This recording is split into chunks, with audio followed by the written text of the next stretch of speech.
Welcome to the Bad Roman Podcast. On this show, we talk with veterans, community leaders, Christians and non-Christians as we explore the entanglement of Christians with the state.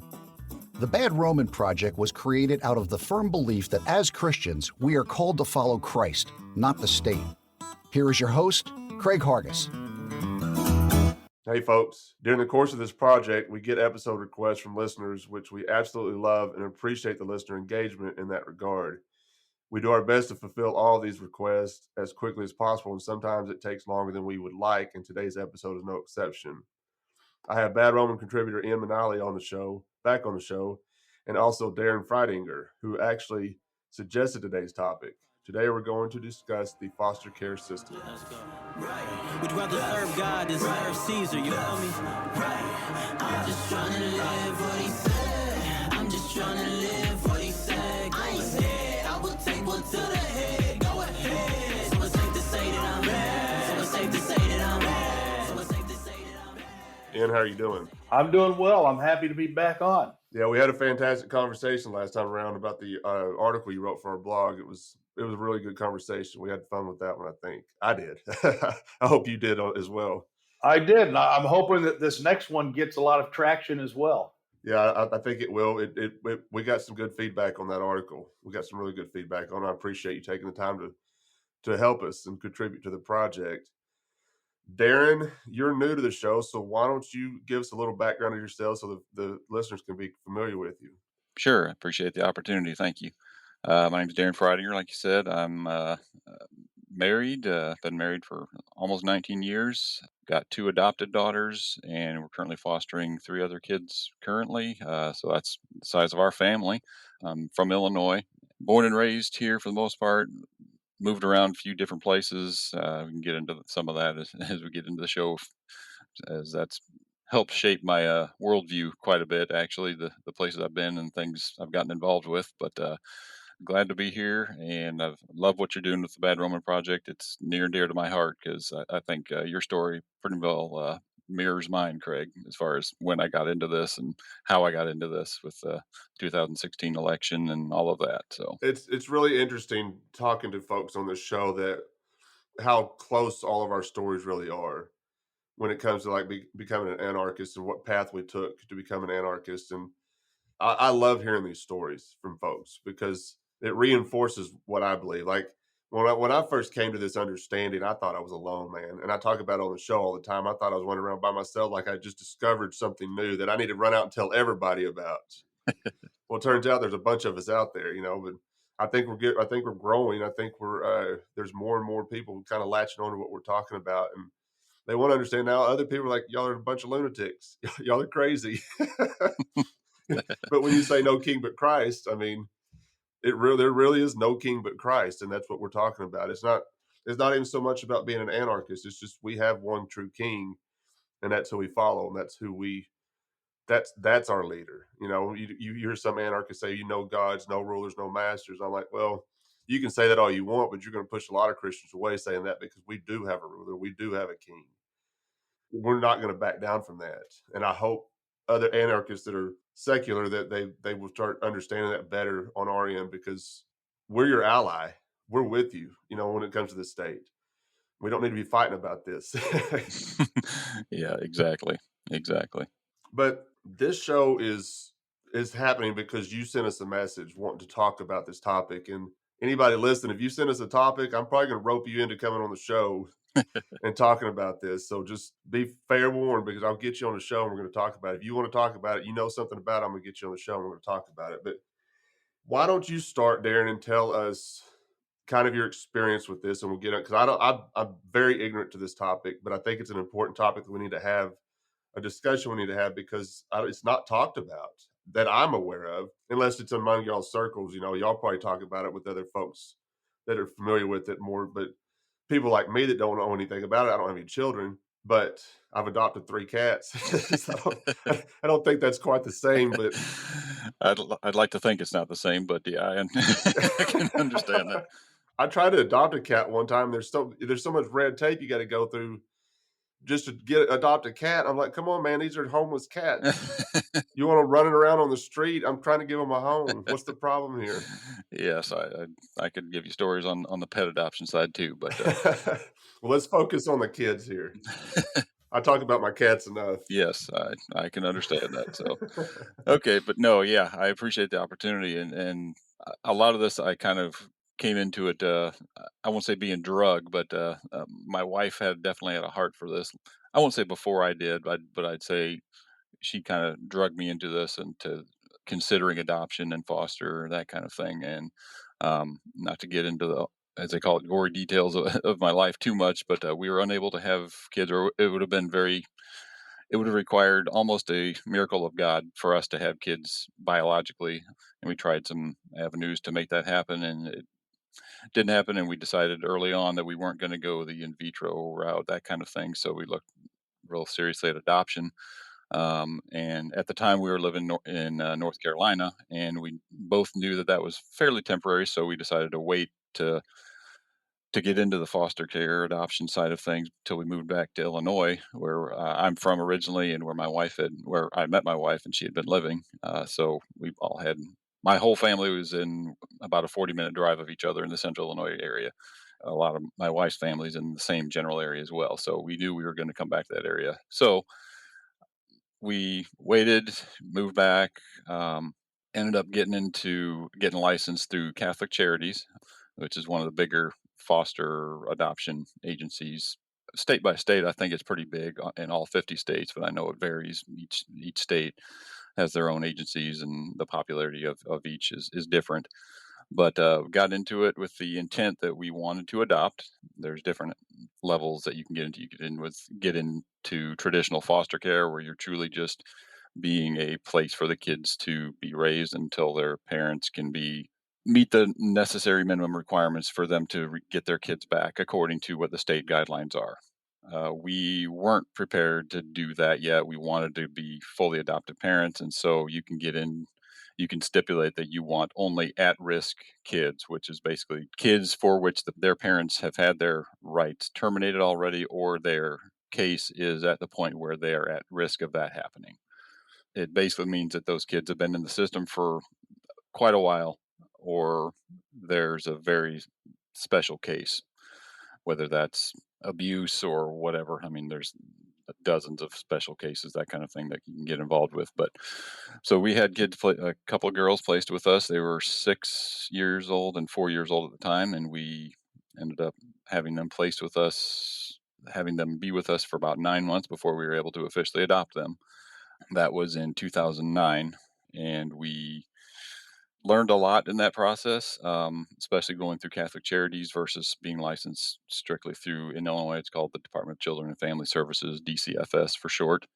But with Catholic Charities, there's a lot of paperwork. I put it that way. A lot of paperwork. They will get into every detail of your life as far as, I mean, your intimate personal details between a man and a wife and your family, your siblings, everything is fair game for them to look into and get information on. Not necessarily a bad thing in and of itself, because I understand they've got there's definitely liability there that they're getting involved with. They want to know that the people that are getting into and are looking to adopt kids are safe, they're well founded, and they're truly getting into adoption and foster for the right reasons. That's commendable. However, it's very, I want to say traumatizing, but it's very invasive. Is probably the best word to describe it. So, raised our kids, and my wife described it in the best way I've heard it described. Getting kids at an age that are not infants, obviously, 6 and 4 in our case, is kind of like being thrown onto a treadmill that's running at full speed. You're just doing all you can to try to catch up and figure out which end is up, and to try to keep yourself upright as well as your kids, making sure they're taken care of and everything else. So it's a whirlwind when it all happens. It's kind of strange feeling. You're waiting so long, waiting to be parents, get the kid placed with you, and you're waiting and you're just chomping the bit. All of a sudden it happens, and you're like, oh, hey, wait a minute, time out. I wasn't ready for this kind of thing. There's a bit of a herky jerky motion to the whole thing. Well, I know in the initial message you sent us, you were, I think one thing you wanted to talk about or try to figure out, and maybe y'all have an idea on this, but is there a better way to do this? Better way to adopt children than going through the state? Mhm. And if we can maybe try and figure that out. Like I said, I'm ignorant to the topic, so maybe there's got to be a better. I think there's always a better way than going through the state. In my opinion, I think they convolute too much stuff, and it's just like I said earlier about the red tape. But Ian wrote a book called Emily's Tears, and he sent it to me to read to kind of prepare for this a little bit. And it's a very short read, very quick read, but it's very very detailed of what he has been through. Him and his wife has been through as far as this is concerned. And Ian, why don't you tell us a little bit about your story? Okay. Well, we kind of backdoored into fostering because we were in Michigan at the time, and my wife was doing a jail ministry, and a woman was arrested for doing drugs and in a drug house and found out she was pregnant when she got to jail. And so, because my wife was going to the prison or the jail weekly, and so she approached my wife and said, "Would you guys watch my child when it's born? And I will give you power of attorney." And we were like, we had talked about fostering for probably years. My wife had been wanting to do it for 20 years, and I had been not ready to do it. And I was at this point now, I was getting to the point where I was like, you know what, let's do this. Our son had already grown up, was at that point was just about to graduate college. And so for me, I was like, okay, I think I am ready to do this. Let's get into the foster. And then this situation landed right in our lap. And so the mother of the child that we ended up getting was convicted, went to Ypsilanti, had a couple of year sentence, and gave birth in December. We were approximately 12 hours from Ypsilanti, where we were at in the Upper Peninsula of Michigan.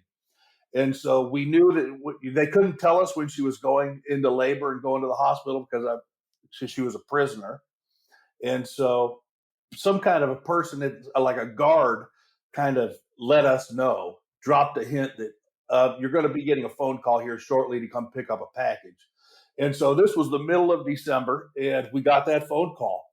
And so we drove, left church, finished church, drove down. It was a long drive, driving snowstorm, drove through Illinois because the bridge was closed to get back to Lower Michigan from where we were at. So we had to drive down through Wisconsin and Illinois to get over to Ypsilanti. We arrived at the hospital, which closed at 10. We arrived there at like 9:58.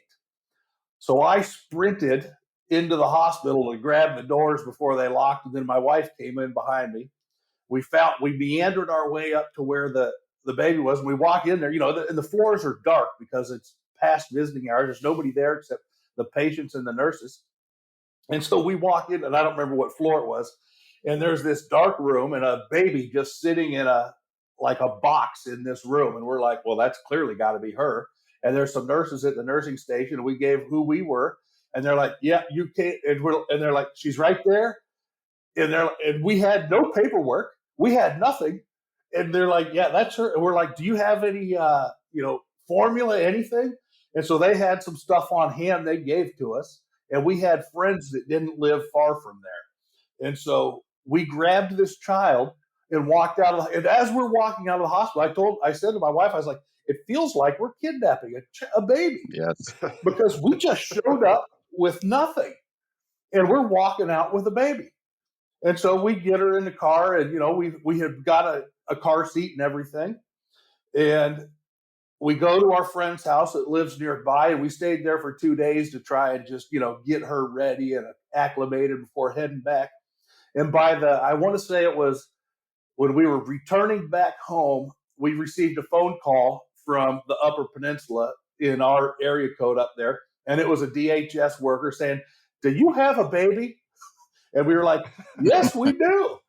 And they're like, a bunch of nurses called CPS concerned that a child was being taken.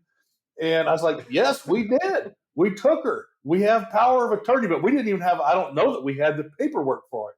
It was just something we had.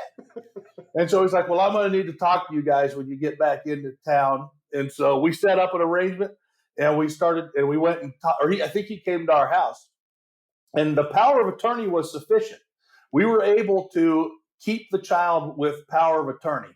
And he's like, the thing is, with only a power of attorney, the mother can terminate your, ability to have the child at any time. And so we highly encourage you to get licensed so that the child then becomes a real ward of the state. And looking back on it now, I think that's really what they wanted. They wanted the child to be enrolled in the system because that opens up all kinds of other things. And, there's an entire industry built around kids that are in the system. And so the mother, because we later found out had many other children that had been taken, she was savvy to all of this. And so by using the power of attorney and giving us her kid, it avoided the entire state. And so we just had this child on power of attorney. But we were trying to do the right thing. And so we ended up going through all of the classes and getting licensed.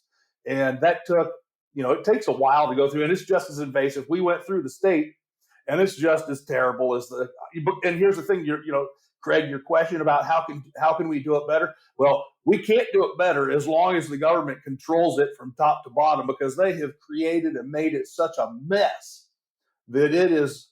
I have a pretty good idea where you live, Craig, because I was in Nashville fairly recently, and I saw billboards there saying, we need foster parents. I went to a barbecue restaurant. I saw a thing on my placemat that said, we need foster parents.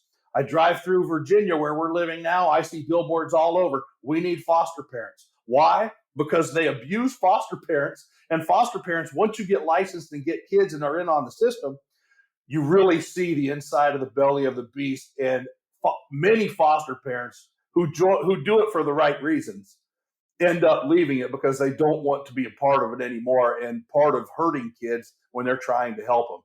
And so it's a tough deal. Now, so that's how we ended up getting into it. And then, of course, there's a whole lot more going on with it. Do you think they do that on purpose, intentionally, to kind of discourage people from adopting kids? Because I think you said they want them to be a part of the system. So do you think they're doing it I don't know if that's the right language used, but you would think that this would be, like you said, you see billboards and stuff. Well, if they're encouraging it that way, then they're making it so difficult for somebody to adopt a kid. I don't understand. Well, Go ahead. They get money for adopting them. And so there's a time limit upon a TPR, which was just mentioned, when the parental rights are terminated, whichever the agency is in the state they're supposed to appoint a adoption care worker almost immediately. And that adoption care worker then spends the next 30 days to assessing either finding a parent for a permanent placement. And so they do want the children to be adopted if the parental rights. I mean, here's where one of our primary issues with the foster care system was the amount of stress that they had of returning the children to their parents. I'm like, in some instances, I have no doubt that that's the best course of action. And, sometimes just things get caught up and kids can definitely go back and not have a problem. But oftentimes, the last place that kid needs to be is involved in the family that has created the circumstances that got that kid taken from them in the first place. But if you talk to anybody that works in the child protective services and that entire industry, they have been so brainwashed to say, return to the parents. The first order is to get them back to their parents. And so what they have done is created an industry. I mean, they have people's jobs after job after jobs are lined up that get paid because of the children in the system and the parents that have to go to classes, sign up for this, sign up for that, do this, do that. The kids have to go to classes, be trained. And so entire industries have grown up to facilitate all of this happening. And so it's pretty shameful when you're inside of it. And now I've only known my personal story, and that's, mileage will vary because we know a lot of other foster parents that have had great experiences with it. And so I say mileage will vary, and it will change by state and it will change by locality. I would argue that where we were at was highly corrupt, and it was not fun to be a part of it. Now, we did get licensed in Kentucky, or we stopped right before getting licensed because when we realized no matter what we do, the state still controls it. Even though we were going through the Baptist organization in Kentucky, they have I don't remember what it's called now, but they also have an adoption wing in Kentucky, and we went through them and did all the training, and we're about to get licensed and start fostering again. And I was like, but the state still signs the paperwork, and the state's the ones that still do everything. And I said, I'm not ready to deal with the state again, and we pulled out and didn't do it again in Kentucky. My wife just told me today, she's like, let's start fostering here in Virginia. Let's get the ball rolling. I'm like, oh, just because you open up your entire life to the last people in the world that should have access to it so that you can get a child and help them. And it is painful.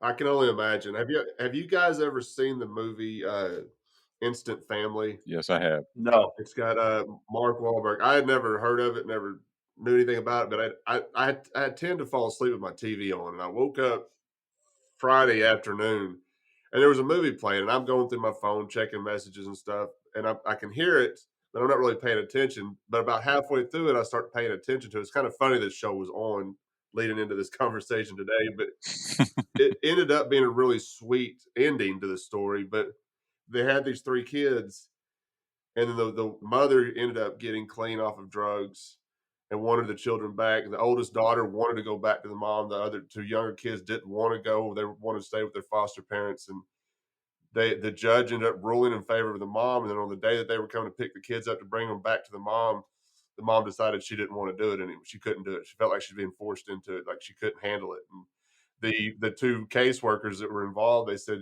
it was obvious that she was using drugs again.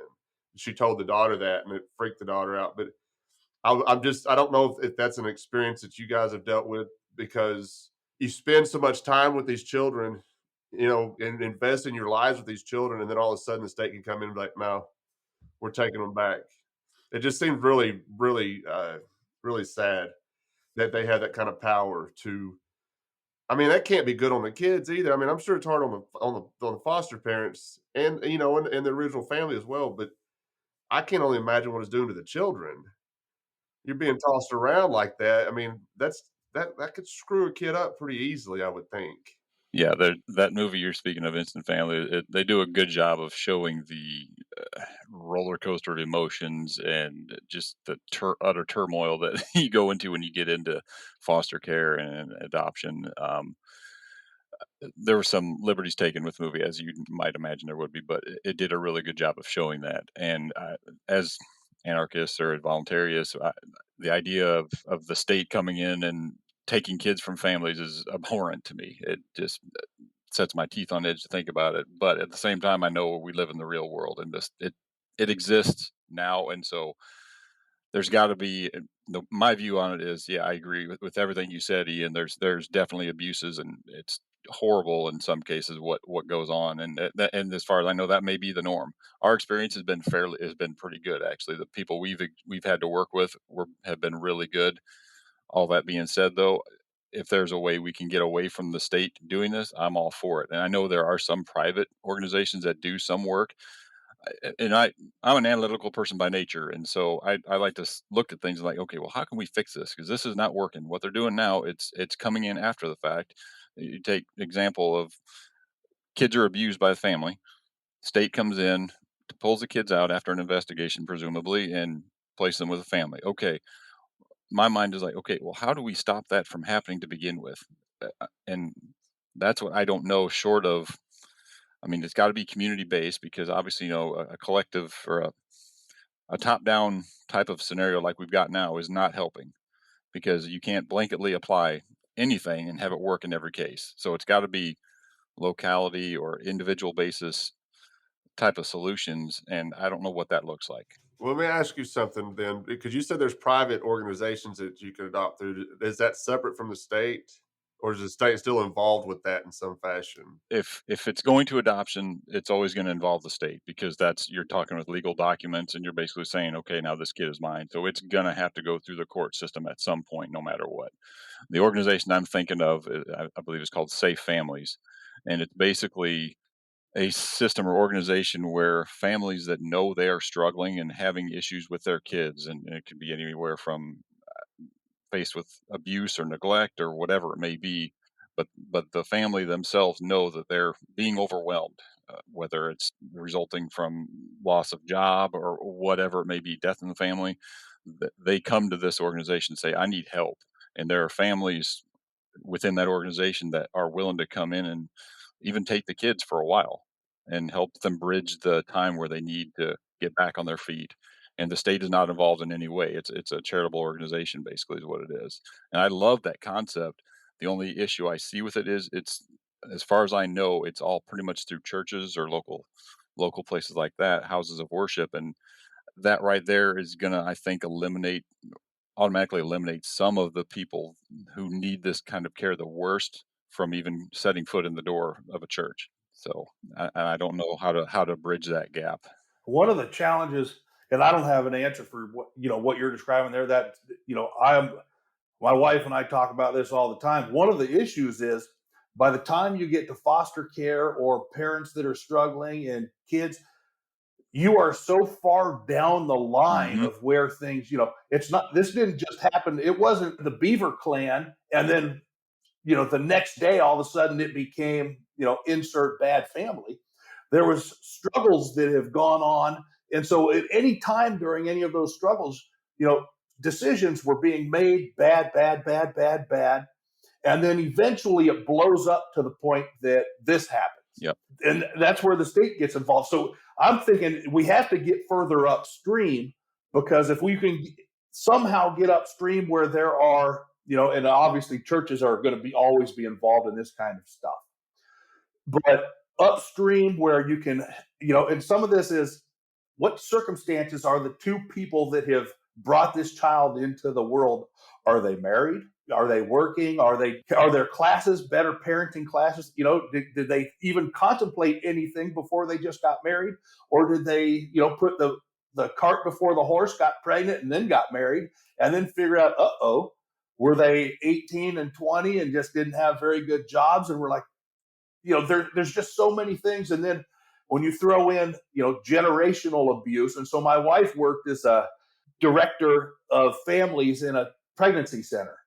And the generational abuse is rampant. And so like I want to say a normal family.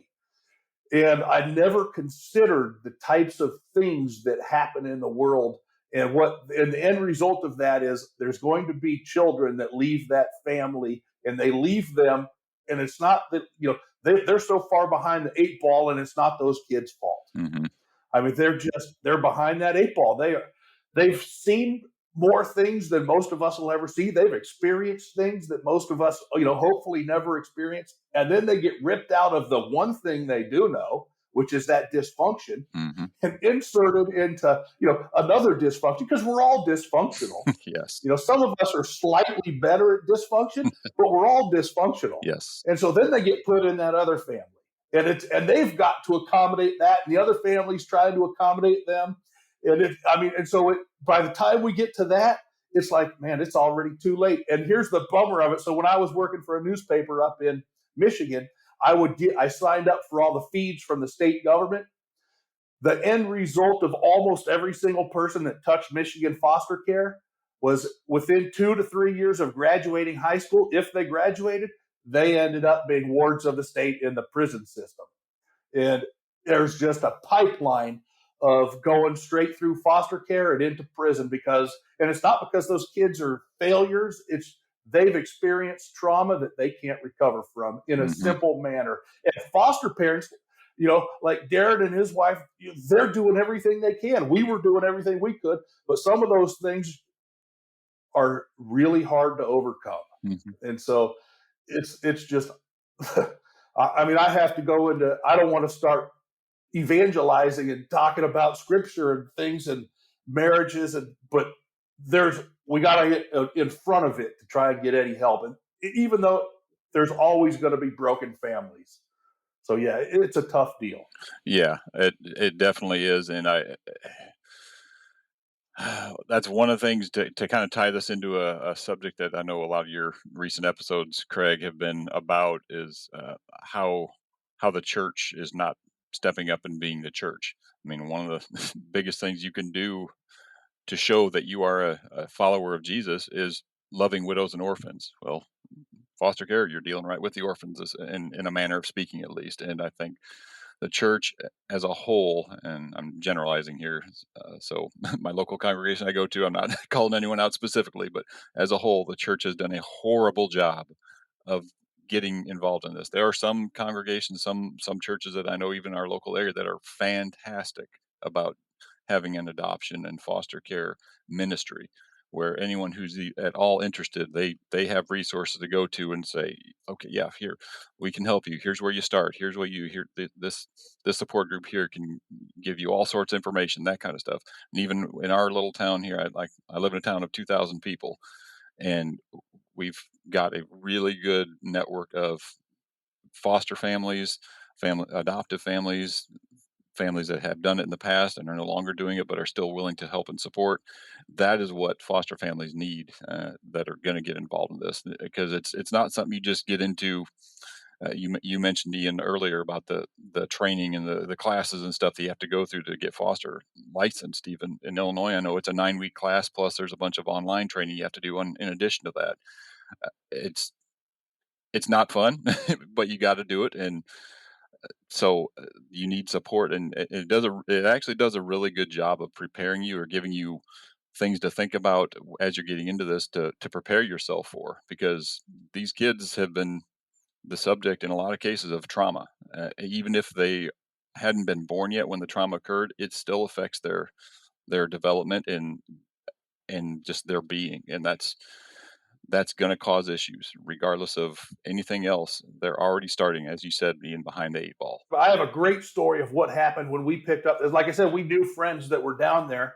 And so we went to, and this is what they did for us. Now, it was late that night, so we just went and and went to bed at our friend's house. The next morning, Tecumseh Missionary Baptist Church filled their entire sanctuary with diapers and formula and all this stuff. There was so much there, I couldn't even fit it in our vehicle. And so we ended up not having to buy a single diaper for about 6 months. That's something that kind of aid that they gave to us, because I was a church planter. We didn't have a lot of money, and they loaded us up with so much stuff. And then there was all the little, all the bibs and all that onesies, just everything. Now, and that was the most wonderful blessing that we ever. And it was more than we could have ever imagined, but a church did that for us, and it was amazing. We still talk about it. I love hearing stories like that, because that's the church being what Jesus intends it to be, and I love that. People tend to forget stuff like that. Like, if you're not able to adopt or foster, but you can help in other ways, just like what you were just talking about. And I encourage people too, like, if we want to help the homeless and we want to help these children and widows, like you're talking about, Darren.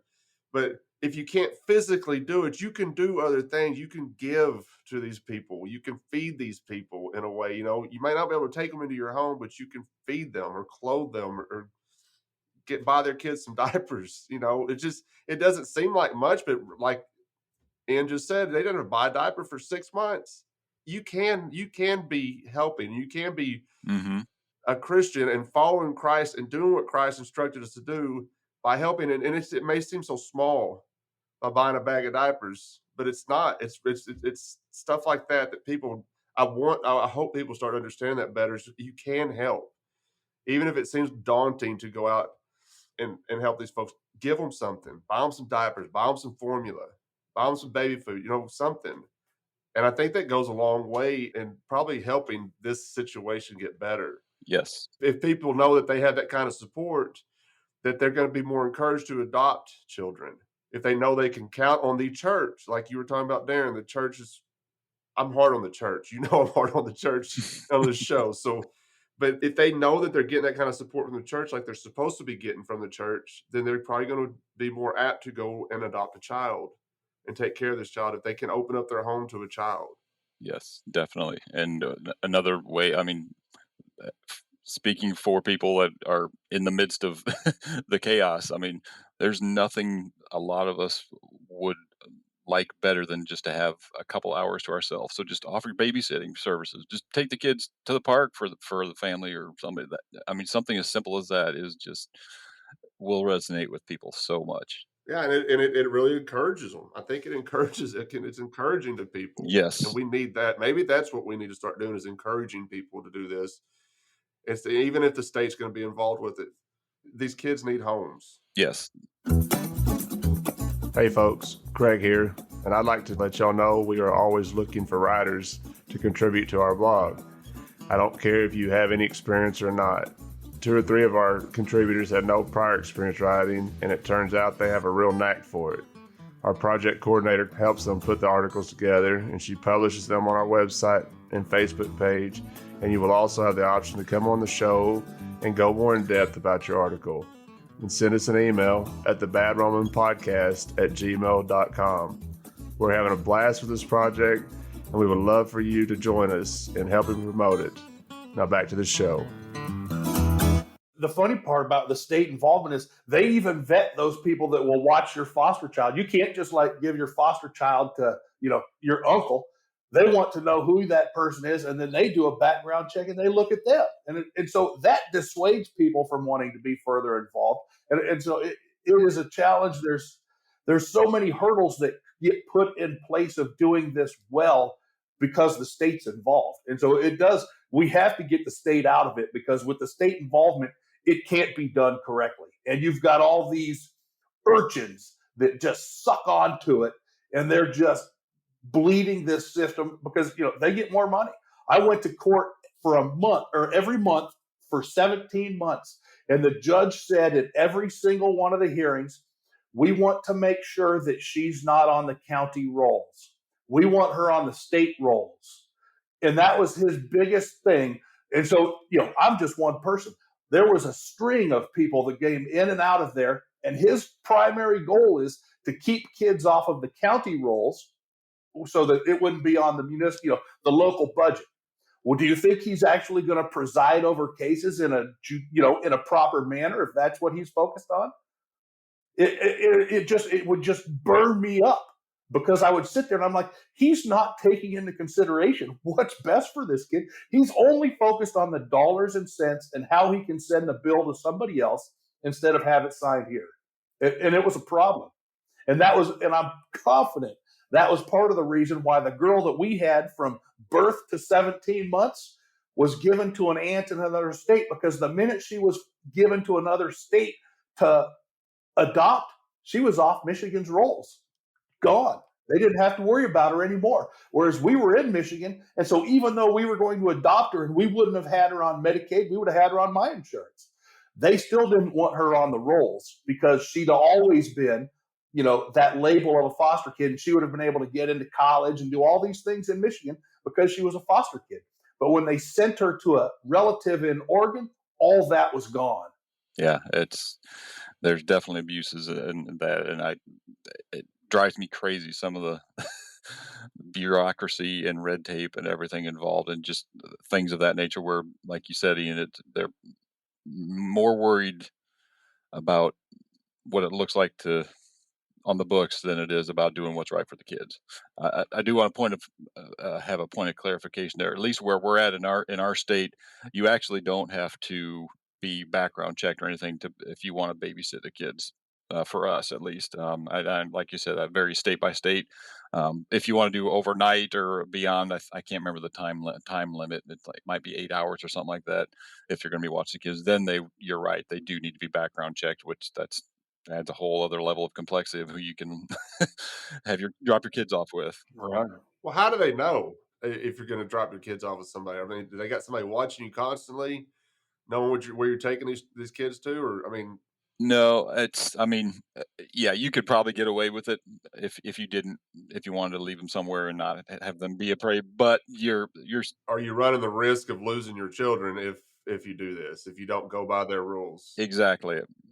If the birth family if the biological family finds out, or if the caseworker finds out you did that, then it's going to come back on you. So basically, it boils down to just communication with your caseworker. And like I've said, our experiences we've had with all of our caseworkers have been really good. I know there are bad caseworkers out there. I certainly would not take away or try to justify any of that. I just know, like you said, Ian, from my experience, we've had pretty good experiences with the people we've had to deal with. but there's always you don't have to dig far to find horror stories. Well, my wife is a member of all these Facebook groups, and there's new families joining it every single day, telling their horror story, and it is. I mean, this is some painful stuff, and it's our story repeated over and over again. Of Yeah. They had a child for this length of time, and they were told they were going to be able to adopt it, and then boom, child's taken and given to somebody else, and it just over and over and over and over again. It's some painful stuff out there. It is. Definitely is. And I want to touch back on something that we started talking about with your book. You talked about the baby, and where's this child at now? She's in Oregon with a biological aunt. And is that a done deal? Because I know reading your book, I didn't know if there was a way that you would be able to get her back or not. So that's a done deal? Now, they might call it something different in different states, but in Michigan, if you want to appeal, I think it's Section 45 or Section 42. I think it was Section 45 hearing.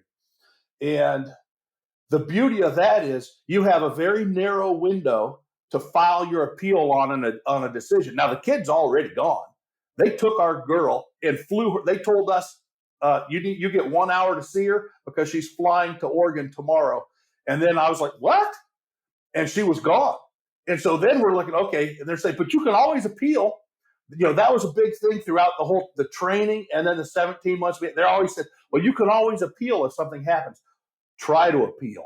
So here's the beauty of this. So I turned in my limited amount of gold that I had. I sold a bunch of other stuff. And then I took out a loan from my in-laws because we had to find a lawyer who would even take the case to appeal it, because you're almost have no chance of winning. And so we did it. We spent a lot of money to file this appeal.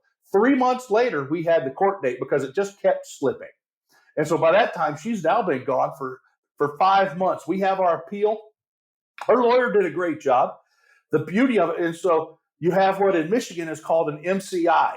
One person makes the decision on all adoptions. And so I don't know how many children are in Michigan's care right now, but back, in 3 years ago when we were involved, you're talking anywhere between 4,000 and 6,000 kids. It's always fluctuating. And one person is in charge of making all decisions on where kids go. And so they're reliant upon all of the worker bees to give them good information. What we discovered, because we did an appeal, was the information that was given to the MCI who made her decision to take the child from us and send it to Oregon was an entire bag of lies. She was told that we didn't socialize the kid. We just kept her at home and didn't take her. I'm like, man, she's in every church service with us. My wife takes her to work. She goes to business meetings. She's everywhere. We were told that we didn't feed her, that we withheld food from her. And then just all this other just outrage. And we're like, where did you come up with this stuff? And so an entire satchel of lies was given to this MCI. I can't blame her for going, well, yeah, let's take that kid from those people and send her to Oregon. Those are terrible people. But here's the beauty of it. While they're doing that, CPS kept calling me and offering me more children. If I was such a bad person that they said all this stuff about, why are they offering me more? Because they knew it was a lie. They had the adoption worker that they hired to do this. Boy, she's scandalous, and she is pure trouble. And they knew it, and she lied through her teeth. And so the MCI, the decision maker in Michigan, made the obvious decision and said, yeah, send her to Oregon. We got to get her out of this house. And that only came up to light because we spent massive amounts of money to file an appeal. And at the end of the court, same exact judge that I've been in with 17 months, he looks at this and all this stuff, and the lies have been, the MCI's on the stand saying, if I had known all of this stuff wasn't accurate and didn't portray events on the ground, I very well might have made a different decision and kept the child here with the Miniellys. And then the judge at the end, after all of it's said and done, he says, he loved to talk about how in I don't remember how long his career had been, like 25 years. I've never had a decision be overturned. And he's like, if it was in my power, I would overturn this decision to send this child and I would bring her back. But I know that that'll get appealed and I'm retiring next month. And so our girl, because the right person was in the right position to make the correct call and bring our child back, but he didn't want his court record sullied by an appeal. And so he said, even though this is a travesty, because he had seen me in court and my wife every single time, saw us around town. He only lived 2 blocks from us. We saw him all the time. We were neighbors. Mm-hmm. And so, this was what we left Michigan after this happened. We're like, we can't live in this town. CPS was 3 blocks from us and the judge was 2 blocks from us. And we're like, we're not living next to these people ever again. And we packed up and left Michigan, went to Kentucky. The lies and the things that are happening. And now again, mileage varies. I'm thankful that Darren has had a great experience, but that was not my experience. It's been ugly. Mm-hmm. Yeah, that's what I meant when I said I know that from all I hear, what we are experiencing is not the norm. And I'm thankful that, I don't know, God's providence or whatever it is, that we've had good ones. Not to say that, I mean, we haven't had our struggles. I mean, there's been things about even our current situation that I'm just like, are you freaking kidding me? But that's neither here nor there at this point. I mean, the bottom line for me is there's kids that need help. They're in terrible circumstances. If it means some discomfort for me to help kids that need help, that's okay. That's my cross to bear. And I wish there were more people that had that attitude, not to lift myself up, but because I am no one special. Please if you hear anything I say in this whole podcast, hear this. We are no one special. We are just have the opportunity and the means to be able to be a home for the kids. That is the bottom line. Well, I think what you guys do and other folks that take children in their homes is very commendable, though. That's a pretty big task to take on yourself. You're bringing in a child, you don't know their situation fully and what they've seen and what they've gone through. And I think I'm proud of you guys for stepping up to the plate and doing something like this. And anybody listening that has adopted children, and even parents that have their biological children, that are taking care of them, it's commendable. And I think y'all should pat yourself on the back and be proud of what you've done, because you're doing God's work, and just keep it up. And we can keep fighting this fight and keep talking to other people about it, and maybe make some headway in some fashion. Like I said earlier, just if you don't feel like you can do anything, give somebody something. Let them know that there's a support system out there, and the church really needs to step up to the plate on this, and that they have to lead the way in this. The church has to lead the way in this, and if they're not going to, then it's not going to be helpful. And I feel sorry for how they'd be judged on that, because Jesus was very, very clear about taking care of the little ones. And if the church is not going to lead the way in doing that, they're going to be, I mean, I don't even know what would happen. I just can't imagine. It's very sad to me that the church cannot, I don't know. Like I said earlier, I'm pretty hard on the church. So I spend a lot of time kicking the church and other Christians around on this show, but it's just because of what I've seen and hearing stories like this, and it makes me sad. There's great ones, like Darren was mentioning some churches in his local, where we used to live in North Carolina, the church that my wife was heavily involved in before I married her and took her away from it all.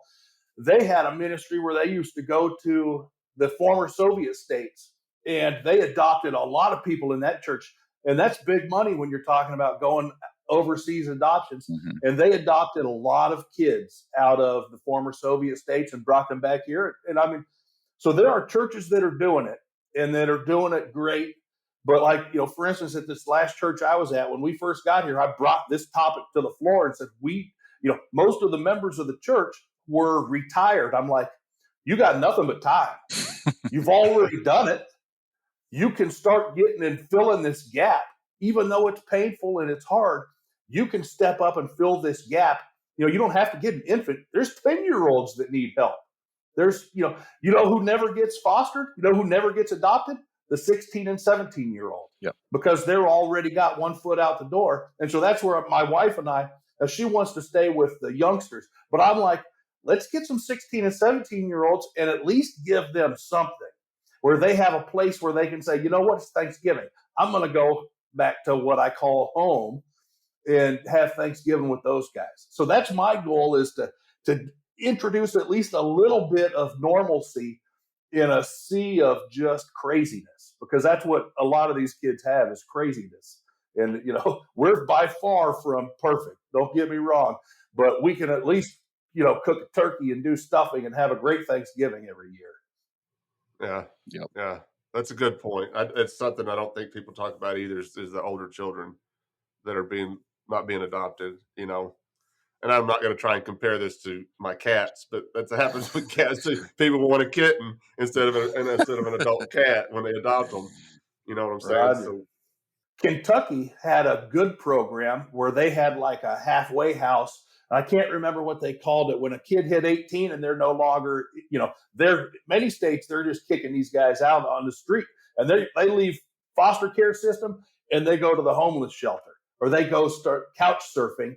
And I mean, it's not a long road when you're couch surfing and you're looking for meals to start stealing. yeah. And so in Kentucky, and I give them credit, they had like these halfway houses set up where kids could go and they would get them started. And they even had funding where, they would pay for an apartment for a little while. And then as a person got more work skills and transitioned, just like a halfway house, then they would start lowering the rent. Mm-hmm. And it would be a gradual transition out of foster care and into the real world. Yeah, Illinois is very good about that as well. I mean, you say what you want about our financial situation and the way our state is run; it's being run to the ground. But they do take care of the foster families, foster kids in that regard. They continue the funding and the kids get through foster care when they are adopted, because they don't want it to be a deterrent for families to not adopt kids, because then they won't be getting their monthly check for the kids, because that's what would happen. People would abuse the system, and so they keep that up. And I mean, they do a really good job of keeping the benefits there, so it is not a deterrent to adopting kids. That's what I'll say.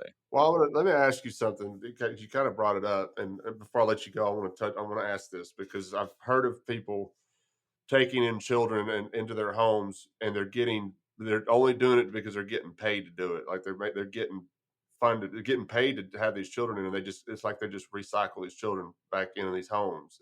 Are y'all familiar with anything like that going on, or where people are just doing it just for the paycheck?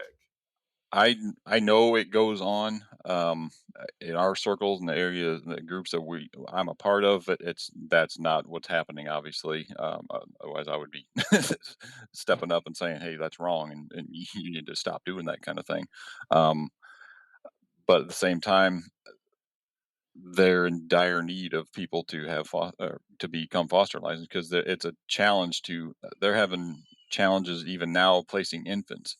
Infants are usually the easiest ones to place, because everyone wants a baby kind of thing. Don't tell my wife that. What's her number? No, but yeah, I know it goes on, and it's kind of like the job situation now with people receiving all these unemployment benefits. It's a deterrent to people working.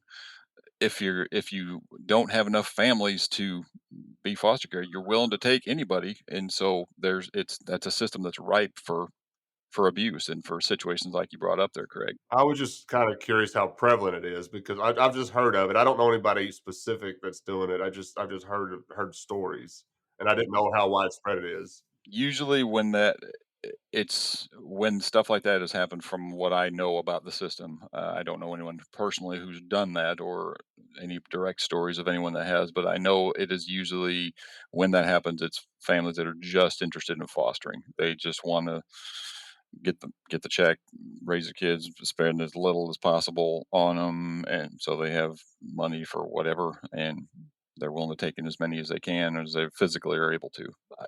Now, I also don't know anybody that's just farming foster children for money. Right. But I will say what I did was see and witness that was, I think, more prevalent, is getting kids labeled with problems. And so if you get a child and you can get him labeled with some form of a disability, some kind of a learning disability, and then it opens up resources. And the pay, so like if you have a kid who is quote unquote normal, I think in Michigan it was around $300 a month, which, by the way, nobody's getting rich on $300 a month because children need a lot more than that. No. But if you added, like every time you added a tick mark next to a block that a kid had special needs in this category, there was another $75, $85 thrown in there. The problem with that is sometimes that's probably real. I have no doubt that that is the case. Mm-hmm. But what we saw and witnessed were kids get labeled and then you're labeled. And, it's not easy to get rid of a label because let's say you're living in that community and you have been given a label as whatever it happens that label is. Well, you're going to school with people and all of a sudden you're attending a special class. Yep. Because your life is going to be trash. But we had, I want to say it was 4 people a day. My wife quit her job to do this because we had people in our house almost every single day of the week because our child was exposed to drugs in the womb because her mother was using crystal meth. And so we had people in our house every single day of the week. And it was painful because they just sit there and we had an infant. What are you going to do with an infant? There's not much they can do. We had a speech therapist, and he would just sit there and roll around little cars. And it's like, really? This girl, she stood up 7 months. She was 7 months old. I used to keep her next to my desk because I was a writer and all that. And she stood right up next to me, and she would sit next to me and play with my baseball. I had a baseball. She'd sat right there. She's walking at 8 months. Now, because she wasn't talking, they're like, oh, she's got real problems. She started talking in December. I walk in the door and she says, Dada. I'm like, okay, there you go. Kids are different. Mm-hmm. But they use these labels and it just puts a permanent stigma on a kid once they get that label. And so one of the things I would encourage people who are getting into fostering is get to know the kid before because the social worker pushes you to get the label. At least they did in Michigan. They pushed us to get her labeled with all these issues. And by 12 months, she was everything about her, now we had some hard months because she was a hard sleeper. She did not like going to sleep, which is a signal, which is part of the problem when a drug exposed child. But after 12 months, she was like the golden child. She was perfect. She was talking, eating, everything you could imagine. But before that, it was all super challenging. But could we unlabel her? No, we couldn't get her off of those. Even though, her evaluations, she was passing her evaluations, but she was still labeled. And, it's just a challenge. Well, guys, we've gone for about an hour now. Do you guys want to add something else to this conversation? Then if you got anything you want to plug, you can go ahead and plug that as well. I don't really have anything to plug necessarily. I will just say, if I have 2 pleas to the audience in general, the church specifically is, just get involved, help anyone you can. If there's not someone in your church that's already fostering, maybe it's you. Maybe it's you that needs to step up. If there is someone, just reach out, see how you can help them out. And then the other thing would be, I'm open to any idea on how we can fix the problem at the root and not have to wait till the state has to get involved with families to get these kids out of bad situations, or help the families not to get into situations to begin with. I'm all ears, and that is what I'm going to be an advocate for any way I can. So, yeah, I would say the same thing. As much as I am down on the fostering because of having to be involved with the state, that's the system we have. Yep. And unfortunately, that's the system we have. And so we're going to do it again. And as painful as it is, these are children created in the image of God, and they need whatever kind of stability they can get, whatever positive experiences they can get. And so I would encourage people the exact same thing. Get involved in fostering, do it, foster to adopt, foster just temporary, short term, foster for the rad kids. That's a whole nother, we didn't even talk about rad kids. But get involved, and then if somebody wanted to buy my book, it would be greatly appreciated. It is called Emily's Tears. It's a tear jerker. I purposely kept it short because I wanted people to feel the emotional roller coaster of what it feels like to have, because we consider her still our daughter, even though we haven't had her now in a couple of years. We picked her up from the hospital. We left with her from the hospital, and we raised her for 17 months. She will always be our daughter. Yeah. Amen. Yeah, that book is great. He's you can really hear him coming through, like his frustration with what's going on. And yeah, I would encourage anybody to pick it up. Emily's Tears, it's a good book, and I appreciate you sending it to me and let me read it before we talk today. Go pick it up. But guys, I really appreciate your time and coming on and talking about this. And I guess maybe we didn't cover everything. We could probably talk for hours about this, but we'll do it again sometime. Maybe something will come up and we'll talk about it some more. And maybe if anybody listening to the show has any input on it, we can bring them on and we can talk about it as well. And we can get this fixed. We just got to keep talking about it. Yep. Amen. Thanks for joining us this week on the Bad Roman Podcast. Be sure to subscribe to the show wherever you find your podcasts to never miss an episode. And while you're at it, if you like what you heard, we'd appreciate a rating on iTunes.